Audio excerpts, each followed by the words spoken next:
ये तो रोहिणी है। अनजाने में ही आज पहली बार नाग रूप में आ गई है।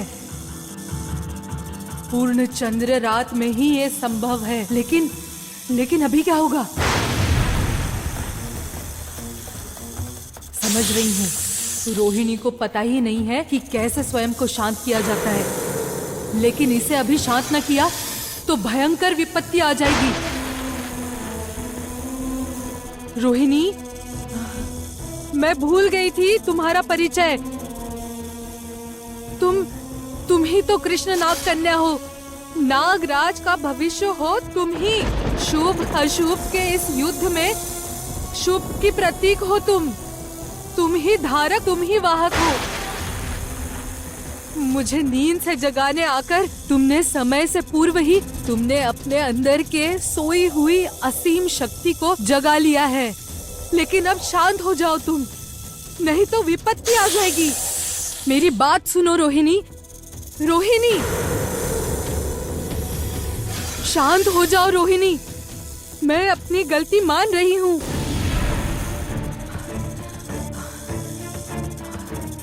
नहीं, समय नहीं है।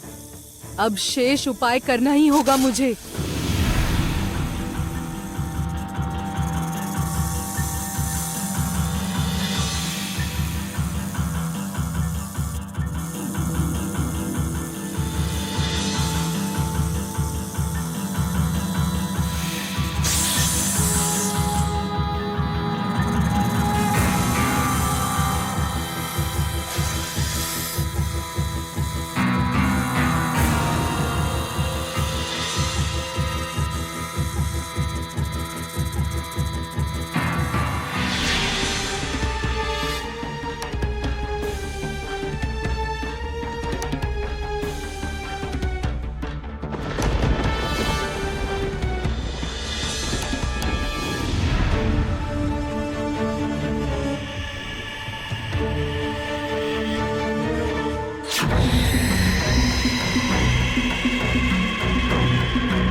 अब मैं तुम्हारे साथ क्या करने वाली हूँ ज्योत्सना, तुम कल्पना भी नहीं कर सकती। इतनी यातना दूंगी तुम्हें कि तुम स्वयं ये सोचोगी कि ये जीवन से मौत कहीं ज्यादा बेहतर है।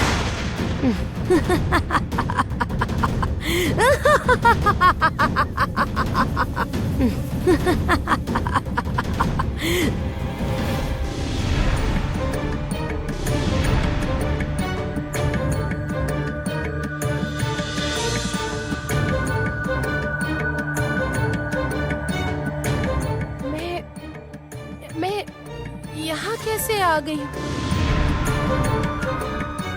ये क्या? मुझे कुछ याद क्यों नहीं आ रहा? मेरा सिर दर्द से फटा जा रहा है। क्या हुआ था मुझे?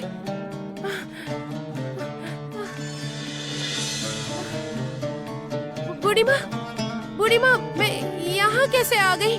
मुझे क्या हुआ था बूढ़ी माँ? बताइए ना, क्या हुआ था?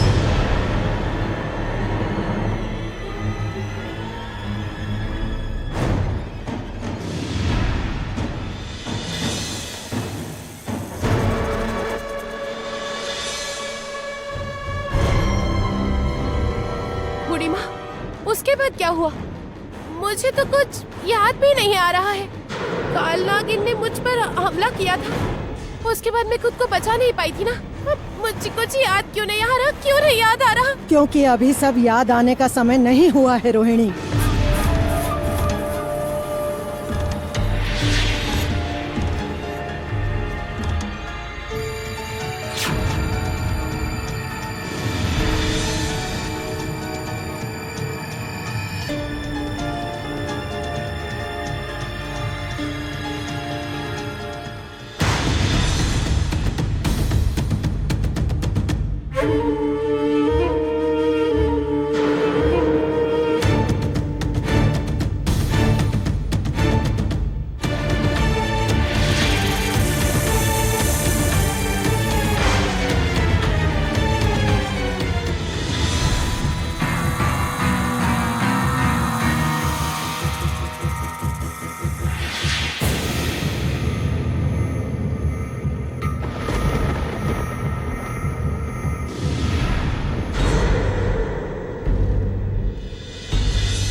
ये क्या?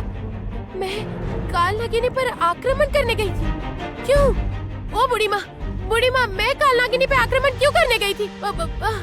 मैं आक्रमण क्यों कर रही थी? आज समय के उस संधि काल में रोहिणी वहां आकर खड़ी है जहां इससे कुछ छुपाया नहीं जा सकता। आज से जो भी होगा रोहिणी सब जानेगी। सुनो, तुम अभी नाग रूप धारण करने में सक्षम हो और वही रूप तुम्हारा नाग रूप है। मेरा नाग रूप? लेकिन क्यों? मैं कृष्ण नाग हूँ, ये तो मैं जानती थी, लेकिन मेरा ये कितना भयावह रूप हो सकता है, मैंने इसकी कभी कल्पना भी नहीं की थी। कैसे होगा रोहिणी? पहले तो तुमने कभी ये रूप नहीं धरा था। इस रूप को धारण करने के लिए जिस क्षमता की आवश्यकता है आज तुमने उसे अर्जित कर लिया है। कृष्ण नाग जाति तुम्हारे लिए गर्वित है।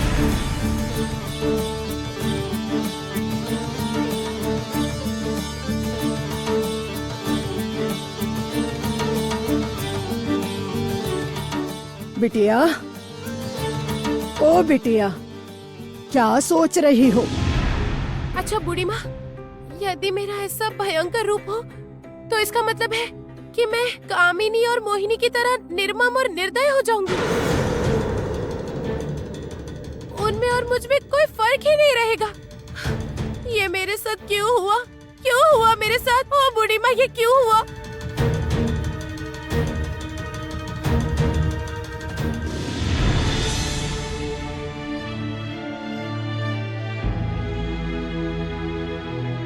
मंत्री महाशय,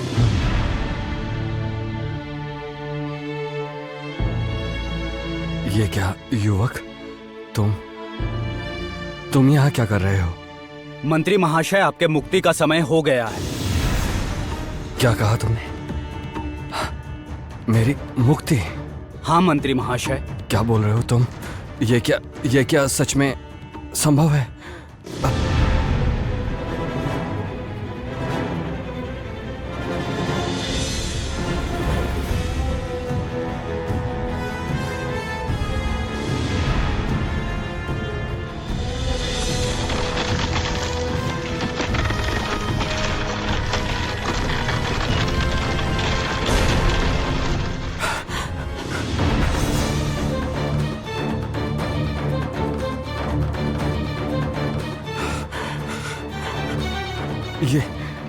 ये तो सच में युवक मैं मुक्त हो गया। मैं तो अभी हिल भी नहीं पा रहा था यहाँ। ये कैसे संभव हुआ? कामिनी के जादू का तोड़ कैसे संभव हुआ? मंत्री महाशय, मैं आपको सब समझाता हूँ, लेकिन अभी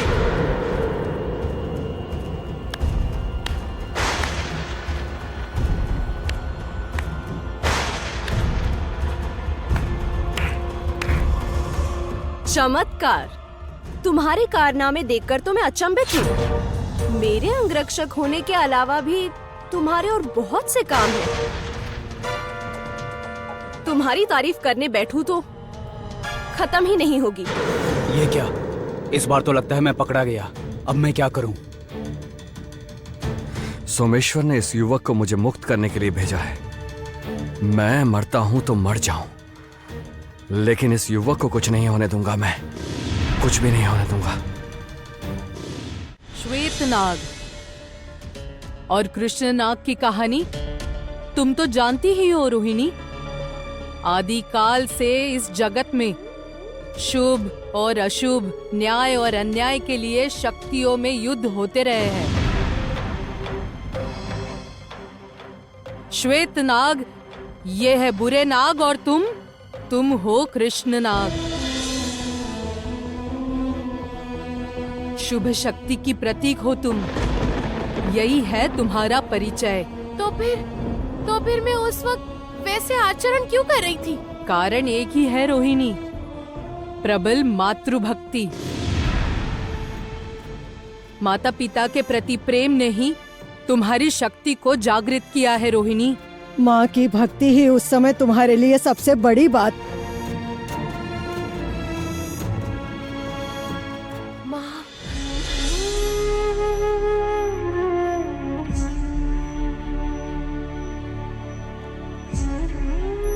तुम्हारा महत्वपूर्ण काम एक ही है रोहिणी। तुम्हारी इस अपार शक्ति को नियंत्रण में रखने का तरीका तुम्हें ढूंढना होगा।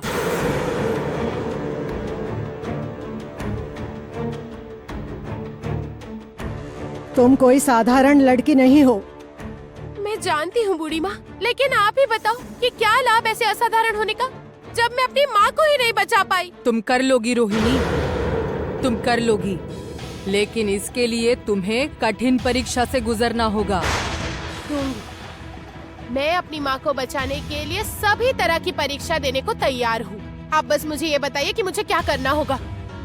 आज तुमने जो रूप धारण किया था, ये रूप तुम हमेशा धारण नहीं कर सकती हो, कारण ये शक्ति अभी तुम्हारे अंदर पूर्ण रूप से जागृत नहीं हुई है। इसीलिए तुम्हें जो करना होगा साधारण रूप में ही करना होगा। बोलो रोहिणी, तुम राजी हो? तुम कर लोगी? साधारण होकर भी ये कठिन युद्ध कर लोगी तुम? कर लोगी तुम? मैं लड़ूंगी, मुझे ये करना ही होगा। कामिनी के हाथों से मेरी माँ को बचाने का तरीका आप बस मुझे बताइए।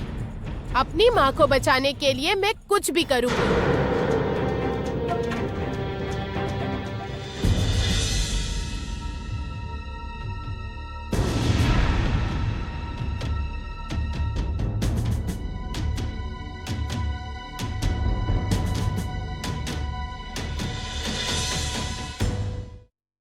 मुझे बस इतना बता दीजिए कि कामिनी ने मेरी माँ को कहाँ छुपा कर रखा है। ये जानती तो नहीं हूँ, लेकिन जितनी जल्दी हो सके मुझे ये जानना ही होगा। रुको, एक बार कोशिश करके देखती हूँ।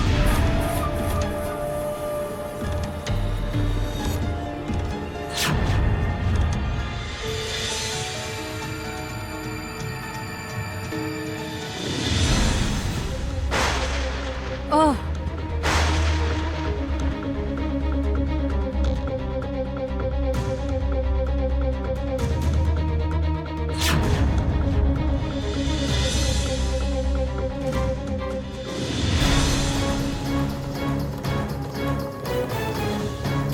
अच्छा, दोनों शक्तियों को एक करके देखते हैं काम करती है कि नहीं।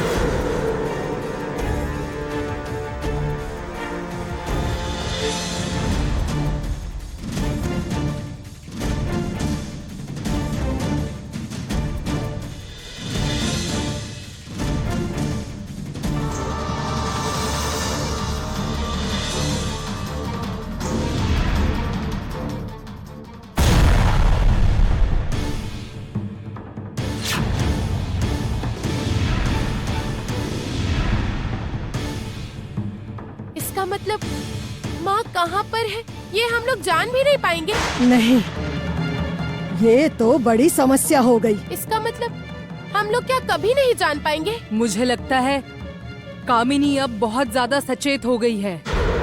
उसने अवश्य ही ज्योत्सना को विशेष जादू से कहीं ऐसे जगह छुपा दिया है जहाँ हमारी जादुई शक्ति प्रवेश भी नहीं कर पा रही है।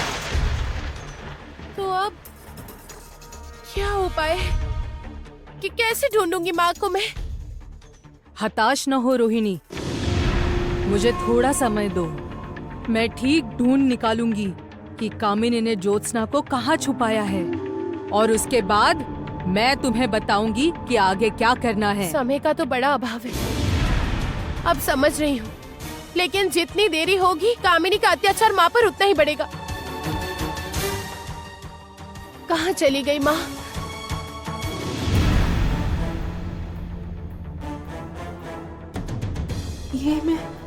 ये मैं कहाँ आ गई हूँ और यहाँ मैं आई कैसे? आप मेरी प्रतीक्षा कीजिएगा, आपकी रोहिणी वापस आएगी माँ, जल्दी वापस आऊंगी माँ।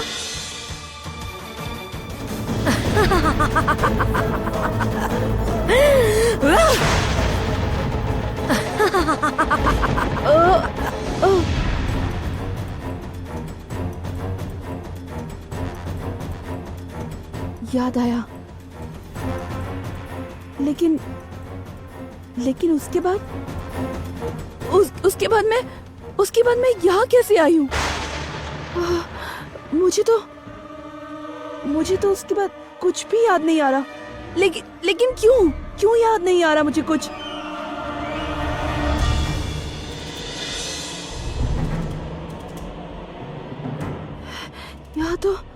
यहाँ तो कोई भी नहीं है।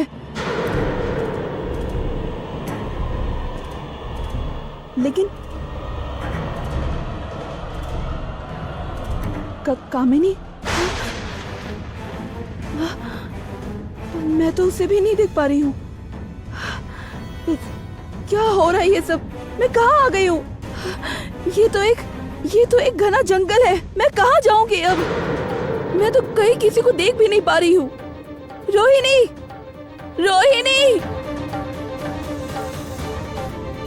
किस ओर जाऊं मैं? किस ओर?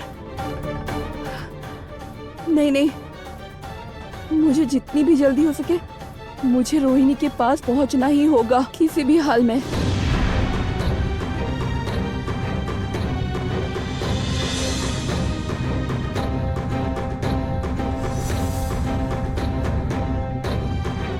वही वो तो है किनारा, वहां जाकर मुझे जरूर कोई उपाय मिलेगा।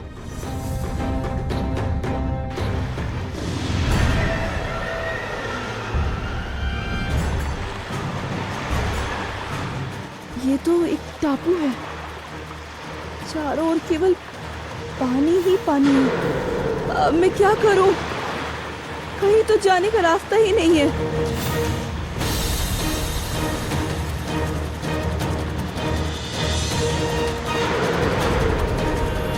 कहाँ जाऊं मैं अब? कहाँ जाऊं मैं अब?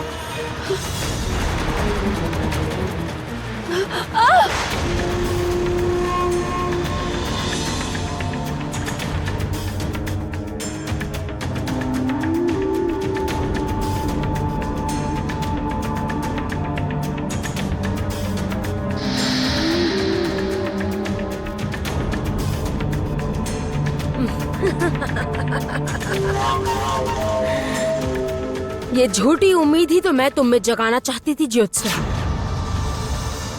इस बार देखो मैं तुम्हारे साथ क्या क्या करती हूँ। मैं कामिनी के हाथ से आखिर मुक्त कैसे हुई?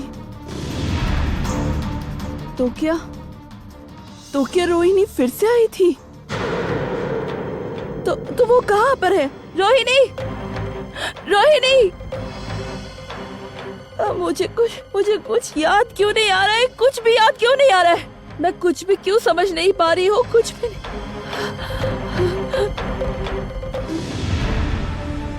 तुम ये झूठी उम्मीद को थामे दौड़ती रहो और तब तक के लिए मैं जान लूंगी कि कैसे तुम्हारे जीवन से अपने जीवन को अलग कर सकती हूँ। और मैं जानती हूँ किसके पास जाने से मुझे ये पता चलेगा। सर्वनाश, मोहिनी इस युवक को कोई नुकसान ना पहुंचा दे। क्या हुआ? चुप क्यों हो तुम? जवाब दो। क्या कर रहे हो ये सब और क्यों कर रहे हो? राजकुमारी, मैं जो भी कर रहा हूँ आपके लिए ही कर रहा हूँ। मतलब अभी बचने के लिए झूठ भी बोलना पड़ेगा। राजकुमारी, एक सच बात कहूं आपसे? नहीं, मतलब मैं तो एक अंगरक्षक मात्र हूं, अंगरक्षक। और राजमाता ने मुझ जैसे अंगरक्षक के सामने आपका अपमान किया और मैं ये मान नहीं पाया। मुझे बहुत कष्ट हुआ था। असल में मेरा काम केवल आपको विपत्तियों से ही बचाना नहीं है राजकुमारी, आपको मुझे असम्मान से भी बचाना है।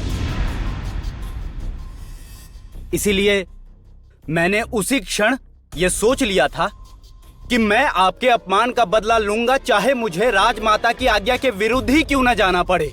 मैं कुछ तो करूंगा, और वो भी केवल आपके लिए। वो ठीक है, लेकिन तुम जो भी कह रहे हो मैं तो कुछ भी समझ नहीं पा रही हूँ। इस बात का मंत्री महाशय के साथ क्या संपर्क? राजकुमारी, ये जो मंत्री महाशय हैं, ये राजमाता के शत्रु भी हैं और सहायक भी हैं। इसलिए कह रहा हूं कि इन्हें राजमाता जरूर दंड देंगी, लेकिन मारेंगी नहीं। इसलिए हम लोग क्या करते हैं ना, इन्हें यहां से हटा देते हैं। इन्हें यहां ना पाकर राजमाता जरूर परेशान होंगी, विचलित होंगी, और तब आपको वो अवसर का सदुपयोग करना होगा, समझी? अरे वाह, बड़ा बुद्धिमान लड़का है ये तो। लेकिन क्या मोहिनी इसकी बातों में आएगी?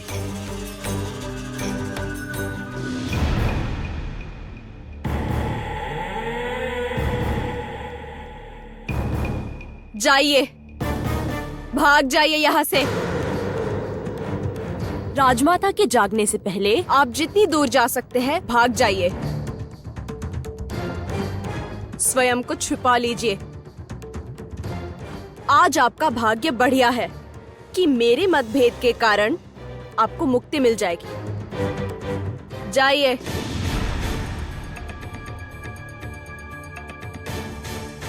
जाइए कहा ना।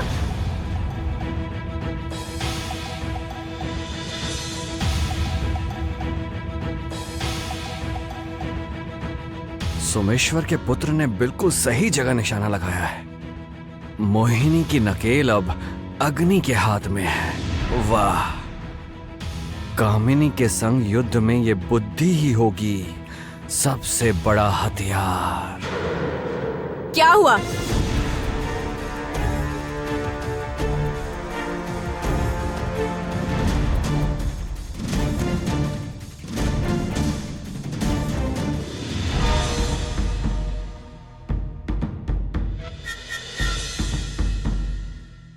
मैंने कल्पना भी नहीं की थी कि कोई मेरे लिए इतना सोच सकता है।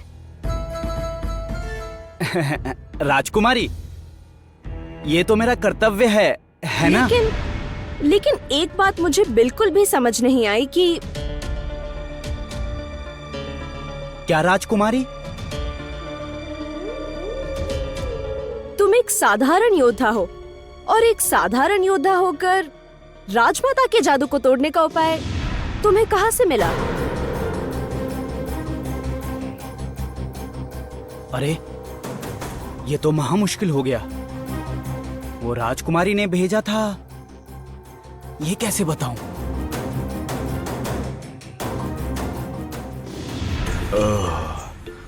मुझे नींद आ रही है।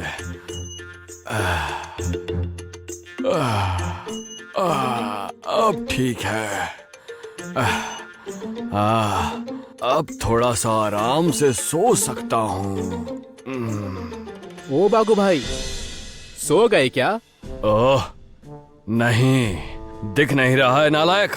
बिना सोए शरीर में ताकत कैसे आएगी? ओ अच्छा, ऐसा है। ठीक है, सो जाओ सो जाओ। हाँ, अब दिमाग ना खराब करो। जगा कर कहते हो कि सो जाओ। जो कहने आए थे कहो।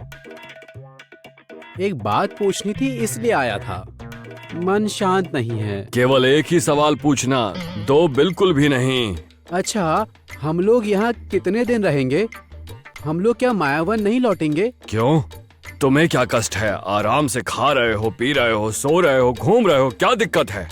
मायावन पर इतनी माया क्यों? नहीं, ऐसा नहीं है। असल में ना, आपकी गुफा के अलावा मुझे कहीं नींद नहीं आती है। वहीं अपना कोना, अपना बिछावन लगता था। जयनाग, आधी रात को ये सब भावुकता वाली रुलाई मुझे जरा भी पसंद नहीं है। चुप हो जाओ, नहीं तो कान के नीचे एक फेंक के आऊंगा और यहाँ से फिर निकल जाओगे तुम। ओ बाप रे। अच्छा, शेष प्रश्न, इसके बाद कुछ नहीं पूछूंगा। नहीं, हो गया अब मेरा सोना। यहाँ मुझे नींद भी नहीं आ रही है सही से, लेकिन क्या करूं अब सो भी नहीं सकता। क्या हुआ मित्र, तुम सोई नहीं? असल में मायावन छोड़कर जैसे तुम लोगों को कष्ट हो रहा है, नींद नहीं आ रही है, मुझे भी वैसा ही लग रहा है। इतने दिन मैं महल में थी तो पिताजी के पास ही थी, और आज सब कुछ छोड़कर आई हूँ तो मुझे बहुत कष्ट हो रहा है। सही बात है, दुख तो होता ही है। जानते हो, योद्धा को कुछ बताकर भी नहीं आई हूँ। मन बहुत उदास हो रहा है मेरा। तुम क्या जाना चाहती हो विजयनगर? नहीं, अभी वहाँ जाना खतरनाक होगा। वहाँ कदम कदम पर विपत्ति है। चलो दूर से देखकर चली आना, मन ठीक हो जाएगा। मैं लेकर चलता हूँ, चलो।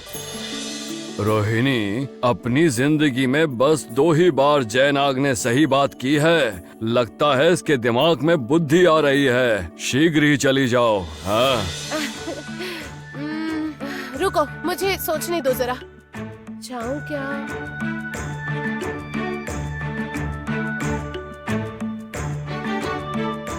योद्धा के संग एक बार मुलाकात हो जाएगी। ठीक है, चलो।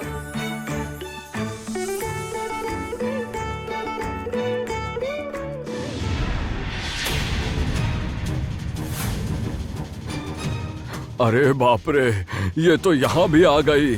भाग बागू, भाग जा।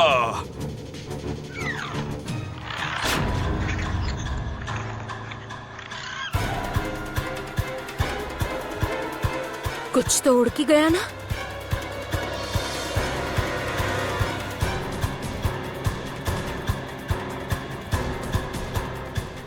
नहीं, मेरे ही मन का वहम है।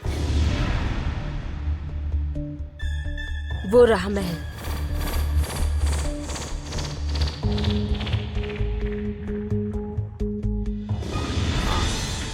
राजकुमारी, केवल राजमाता ही क्यों, मैं आपके लिए किसी के भी विरुद्ध जादू का उपाय निकाल सकता हूँ।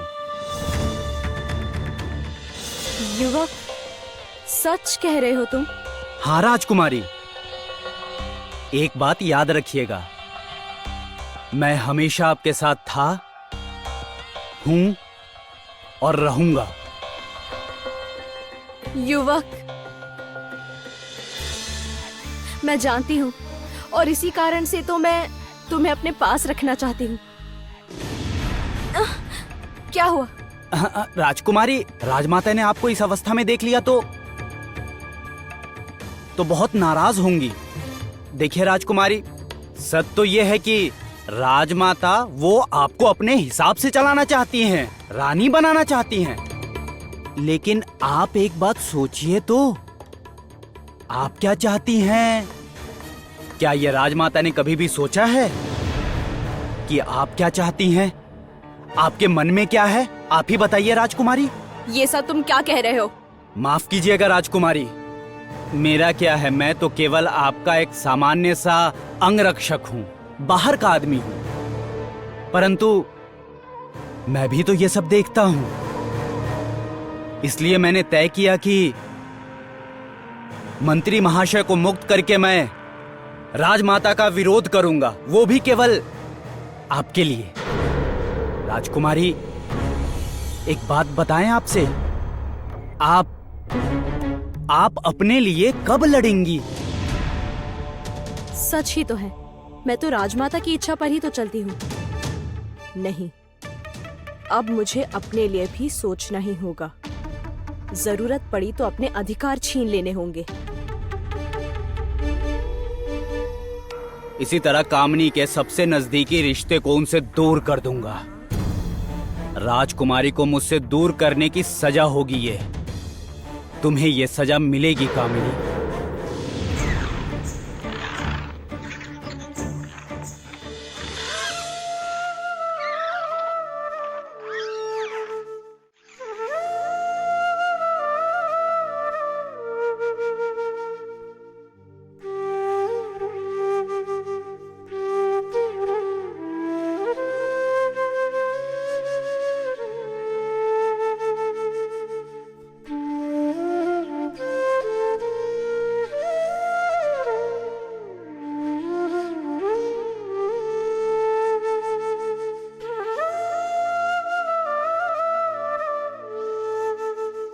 वाह, कितनी मधुर धुन है, सुनते ही आत्मा तृप्त हो जाती है। बिल्कुल सही कह रहे हो, ये धुन तो पिताजी की बांसुरी की है, यानी पिताजी बांसुरी बजा रहे हैं। बहुत बढ़िया, पिताजी जितनी बांसुरी बजाएंगे अतीत की बातें उतनी ही याद आ जाएंगी। वाह, तब तो बहुत बढ़िया होगा, है ना मित्र?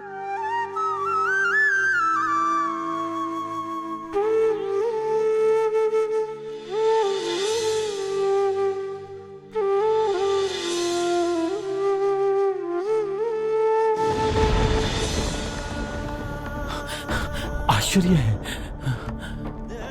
इन सब का अर्थ क्या है?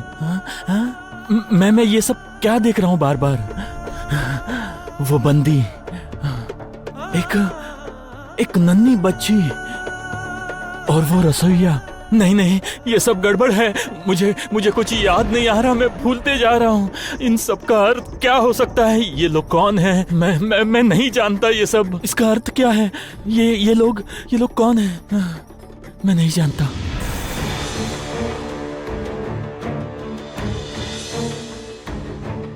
क्या हुआ मित्र, क्यों चिंता कर रही हो?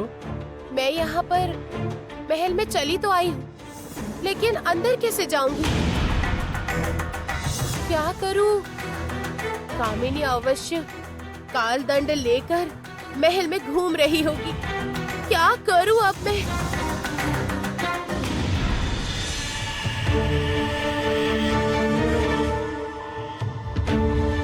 जिसके लिए यहाँ आई हूँ वो तो दिख ही नहीं रही। कहाँ गई है वो? यहीं तो रहती है वो।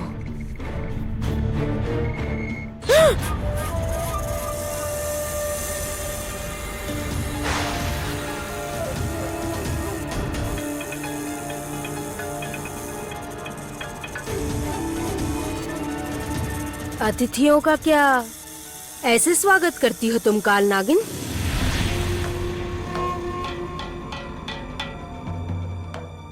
स्वागत कैसे करते हैं भूल गई हो क्या तुम? काल नागिन कभी कुछ नहीं भूलती है, नागरानी कामिनी। अतिथि सत्कार मैं बहुत अच्छे से जानती हूँ, केवल निर्भर इस पर कि जो मेरे दरवाजे पर दस्तक दे रहा है वो मित्र है या शत्रु। इसका मतलब कि मैं तुम्हारी शत्रु हूँ। मित्र बनने जैसा कोई काम तुमने किया हो मुझे याद तो नहीं है कामिनी। कारण बता, व्यर्थ गवाने के लिए मेरे पास समय नहीं है। क्या कहना है जल्दी बोलो, मेरे पास और भी काम है।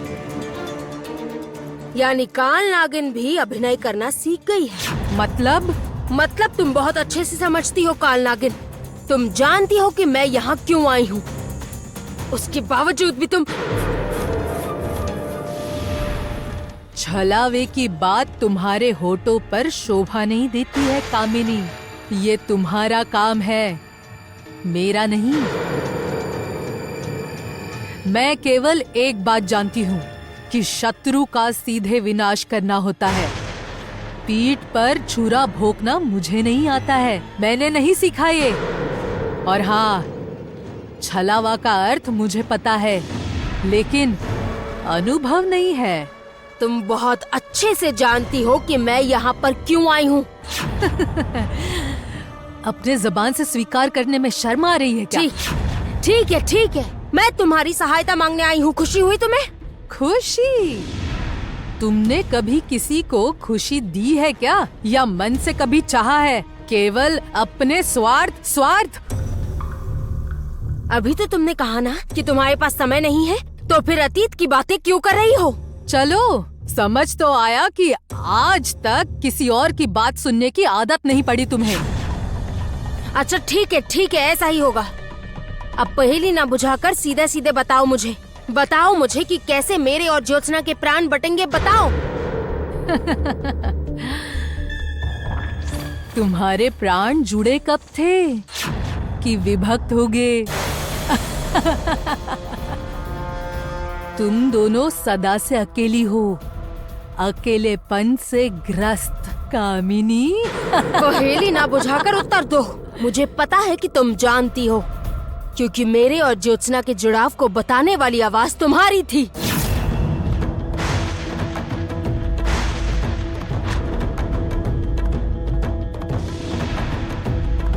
आवाज पहचानने में मुझसे गलती नहीं होती है काल नागिन।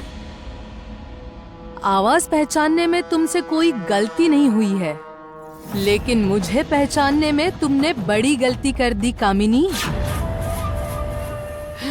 क्या सोचा था तुमने कि तुम्हारे चरणों की धूल मेरे महल में गिरे तो मैं अपने ज्ञान की झोली तुम्हारे सामने उलट दूंगी?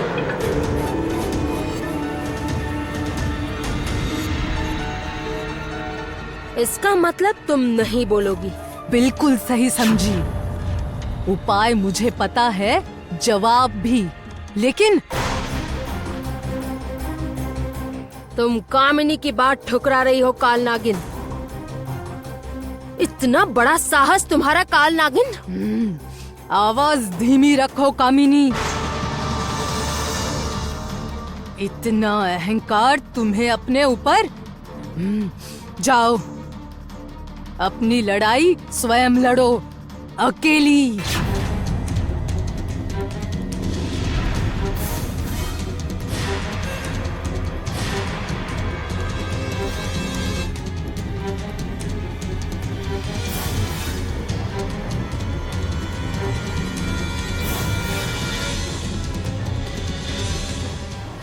मुझे विष का भय तुम ना दिखाना कामिनी।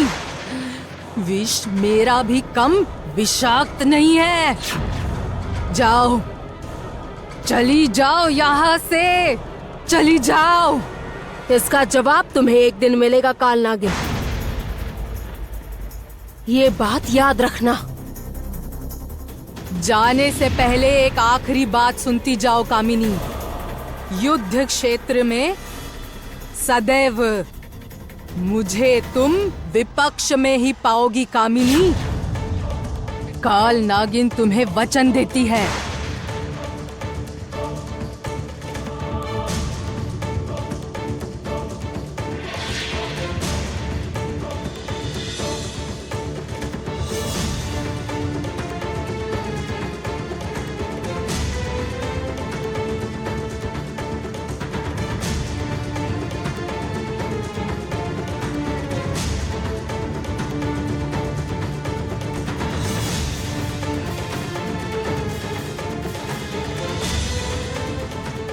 ज्योत्सना कहाँ है ये जानने के लिए कामिनी के साथ आई ये धूल मेरी सहायता करेगी।